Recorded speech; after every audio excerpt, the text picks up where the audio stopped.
আমার কাছে মনে হয় যে এইটা ভারতের পররাষ্ট্র মন্ত্রণালয়, এইটা বাংলাদেশের পররাষ্ট্র মন্ত্রণালয় না।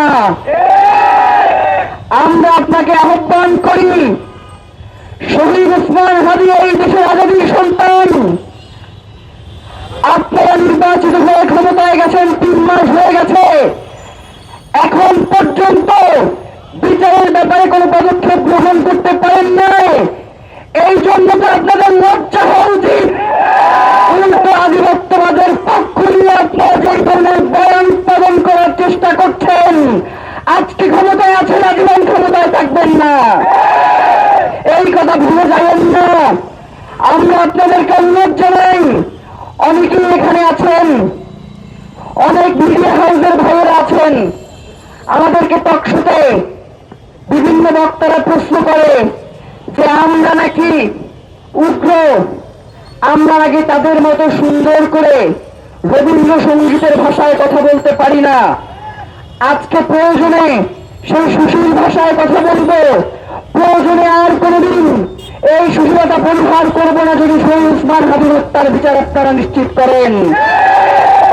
কিন্তু যদি নিশ্চিত করতে না পারেন, মনে রাখেন শ্রীলঙ্কায় যে ঘটনা ঘটছিল বাংলাদেশে কিন্তু এটা ঘটে নাই, কিন্তু সামনে ঘটার সম্ভাবনা রয়েছে। আমরা আপনাদেরকে জানাই, যখন আমরা বিচারের দাবি নিয়ে আসি, রাস্তায় দাঁড়াই, তখন তাদের সুনির্দিষ্ট কিছু বয়ান থাকে। শহীদ ওসমান হাদির সঙ্গে এই খুনিদের কারা পরিচয় করিয়ে দিল। ওরা সবাই নিজেদের মতো মনে করে, ওরা মনে করে ওদের নেতাদের কাছে যাইতে হইলে যেই রকমের লবিং লাগে, শহীদ ওসমান হাদির কাছে পৌঁছাইতে হইলেও মনে হয় এই ধরনের লবিং মেনটেন করা লাগতো। কিন্তু শহীদ ওসমান হাদি তো রাজনীতির এই চিরচারিত নিয়ম ভাঙার জন্য তিনি রাজনীতি শুরু করেছে। ইনকিলাব মঞ্চের পক্ষ থেকে কেন্দ্রীয়ভাবে ঢাকা ইউনিভার্সিটি সেন্ট্রাল মসজিদ থেকে বিক্ষোভ মিছিল অনুষ্ঠিত হবে।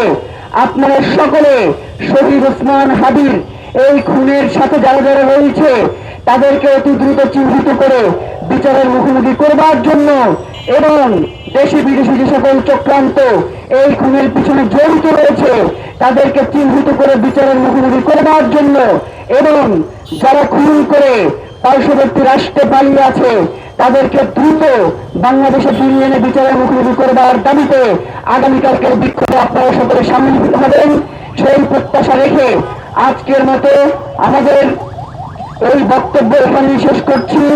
এবং আরেকটা কথা, সেটা হচ্ছে ঢাকা সেন্ট্রাল ইউনিভার্সিটি সেন্ট্রাল মসজিদ থেকে কেন্দ্রীয়ভাবে আয়োজন করা হয়েছে, কিন্তু আগামীকাল সারা বাংলাদেশে সর্বাত্মক বিক্ষোভের ডাক দিয়েছেন ইনকিলাব মঞ্চ শহীদ ওসমান হাদির হত্যার বিচারের দাবিতে।